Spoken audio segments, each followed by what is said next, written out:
Meron ako nabili dito sa TikTok na supposedly buy one take one.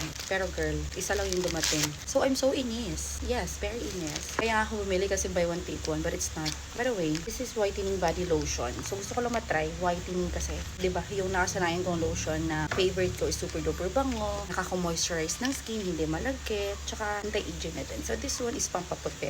Syempre, lahat naman gusto pumuti, pero doon sa gusto magpatan. So, nainis ako, but I'll try this one in front of you para kita nyo din. This is Skin Ball. Yeah, Skin Ball. I cannot read it here, but dito nababasa ko siya. So, try natin siya. Medyo watery type din. Okay lang yung amoy niya. Hindi matapang. Hindi din soft lang. Very soft lang. Super duper water naman. Tubig lang masyado. Hindi siya yung parang masarap sa skin. Okay lang, parang tubig. Parang tubig talaga. Parang tubig na nilagyan na ng puti or kulang to ng shake. But how can I shake this one? Shake ba to sa loob ng ganito? Okay lang. Buti din isa lang dumating. Oh my god. Okay lang.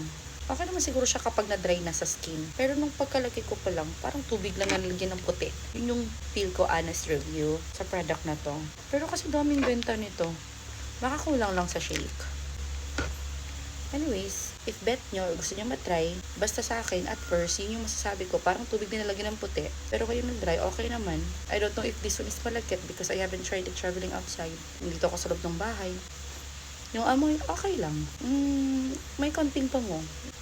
Basta hindi matapang. So, kung gusto nyo, check out nyo lang din. Hopefully, hindi kayo matulad sa akin. Dapat by one take one, pero hindi dalawa dumating. Isa lang.